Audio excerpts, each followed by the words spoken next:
elevator. Please call me on the phone sometime. One of my students asked me, what's my opinion on the licensing in Philadelphia? Well, for wholesalers, quote unquote. Well, a couple of things. This is not going to be a short answer, obviously, but let's get some understanding first before we go into detail about that. For one, you have realtors who are trying to set the guidelines for investors. Technically, a real estate professional is someone who spends their time doing real estate. Some of us are considered full spectrum real estate professionals, but basically, if you want to call yourself something in this business, I definitely would call myself a wholesaler. For one, there is a such thing as a wholesaler, and that person goes to a warehouse or an auctioneer license only. You got to have a wholesaler license to get in, and the license, exactly. A wholesaler is someone who purchases the item at a discount and then sell it for a profit. In some places you don't need a license.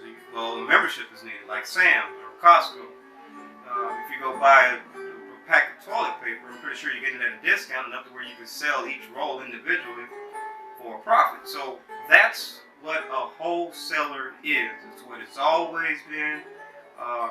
People who are signing contracts calling themselves wholesalers are disrespecting that whole, group of people that actually are wholesalers. So, what does that mean exactly? Well, assigning contracts is not wholesaling. Just like we mentioned, you have to buy the item first. Where the confusion came in is when you double close or you use transactional funding. Okay? And instead of selling the deal for a huge profit, like let's say that you have a house for $30,000. If you fix it up, it'd be worth $100,000, but you don't have the funds to fix it up. Well, you can use funds to close on it from A to B, and then decide to let someone else do the renovations, whatever the reason may be, and you can, sell that house to them, not the contract. All right, that's wholesaling. Remember, you buy it first. However you buy it first, it's up to you. There's transactional funding. You can family and friends. Let's make sure we understand what wholesaling is first before we start letting realtors who don't even know what assigning contracts is, obviously, set the rules for investors. I digress. So let's talk about assigners. Okay. Assigning a contract. That is not wholesaling. Well, what is it? It's assigning a contract. This is exactly what it is. It's assigning a contract. You are an assigner. If you go to any courtroom and you are, whatever the situation may be, your label in that transaction, if you were interested in this video and studying this, you will be an assigner. There is a legal definition for an assigner. There is no legal definition for what's been called wholesaling. Google it. I want to see it, but it's going to be from a blog that somebody put up there. It's not going to be in no dictionary unless it's a new one that somebody made this year. But the assigning business, if you look deeply into it, it's a big business. Banks do it every day. They assign mortgages, which is an agreement to pay, to bigger investors. It's right there in the second market. You can Google it yourself. There are investors in the secondary market that purchase pools of mortgages that are assigned to them. Now, the banks are not calling themselves wholesalers. They're not wholesaling anything. They're assigning agreements, which are called mortgages. And these are MBS, mortgage-backed securities. So when you want to compare wholesaling to assigning, you have to look at what is truly assigning. You can look on the back of your car type. There is a line for assigner. It doesn't say wholesaler. Okay, so now we're talking about contract law and what we have the right to do with our contracts. You can't do that. You're letting realtors come in and make rules to something they're not even fully educated on. You can't You can't null and void an agreement because the person doesn't have a license. That's an agreement. What are y'all doing here? I don't have to be licensed to go purchase a house and negotiate one. What are we doing? What? This is what's going on, in my opinion. I think that the way this pandemic, now you gotta remember, these realtors and brokers pay attention. I have my certificate right here too. I know exactly what I'm talking about. Loans are at an all-time low, 50-year record all-time low right now. So what that means is, during this pandemic, people are not selling their houses. So there's a shortage of houses on the market.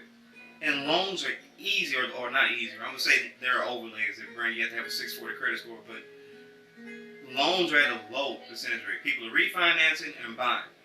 And houses are selling above asking price. Your ARV is probably 8 to 15% off, and you don't know it because the way the percentage is on these loans, it's making the market like hot wherever you are, you know. So one of the I guess Mr. Dumb, I can't make this up, that's his real name. Mr. Dumb decided to take interest in the poor black communities all of a sudden about gentrification, saying he wants to expose our activities in the gentrification in the black neighborhoods because the equity is ruined and the owners might not be aware of it. Really, Mr. Dome, you care about the black community all of a sudden? Okay. Well, let's talk about this. In that black community, you got black people who are signing contracts to investors that are not from the black community.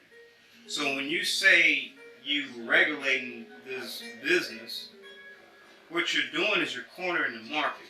Because in the rules, before someone can give an offer, we have to tell you about the realtors and the lawyers around. And I can promise you, 90% of the time, your deal is going to go through it's going to shift through. I've had lawyers screw me out of deals. The thing about realtors, and this is where they try to justify this solicitation rule, which I'll touch on in a minute. They're trying to say that we're preying on the weak, and we're not offering them true value. Okay, well, in our business, we have to calculate contractors, the investors, and the market. We have three things to do, and believe it or not, one of those decision barriers comes from a realtor. We have to call a realtor for real comps, so we'll know how to list this thing or present it to our investors. But by doing this, you're hurting yourself in the long run because the investors hire you to list the property after they fix it up. Let's not forget that part. But let's talk about the solicitor. Realtors call up to 800, 900, 1,000 people on a daily basis. I don't know an assigner that can call up to 50 people in 1 day. In the business we're in, you have to skip trace the property, and then skip trace the owner, and then check, all these other things that can take probably 45 minutes to an hour off of one location. Realtors dial up to 1,000 people a day. Which one seems to be more about soliciting? Let's just look at the picture.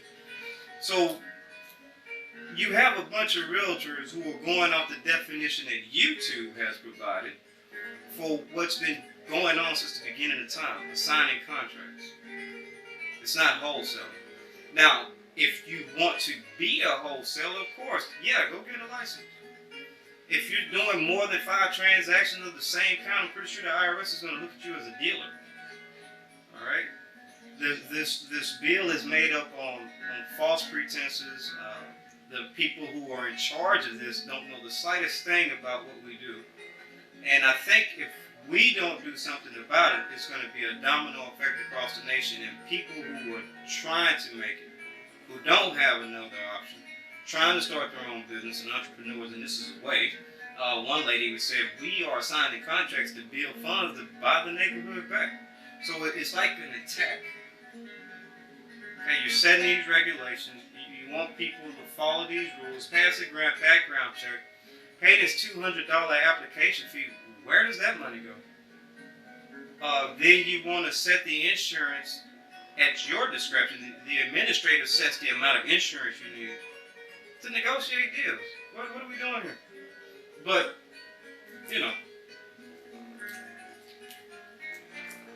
If you think this is right, more power to you. If you think it's wrong, more power to you. But I think something needs to be addressed. People like myself who are experts in that area or consider themselves should have a vote in this, or at least a sit down with Mr. Dunham and his associates to explain to him how we operate. He was offended by the "We Buy Houses" sign. Those signs are no different than a realtor putting their signs in the yard of a neighborhood. I mean, what are we really doing here? What's that about? It seems biased. It seems like they're trying to corner the market. And if you don't agree with this, let me know. There's a petition attached to this video. You can sign it, pass it. Pennsylvania, Philadelphia. I'm in the Pittsburgh area. I'm in Pennsylvania, and I'm pretty sure Pittsburgh will be next once these realtors connect and try to push this thing down here. So if you want to try to nip this thing in the bud, get it to the mayor. I think his last name is Keeney. There's a petition to sign. Let's see what we can do. Let's see if we can make a difference. If you have any questions, reach out to me. 855-411-0500. WilsonsTrustInc.com is my website. God bless.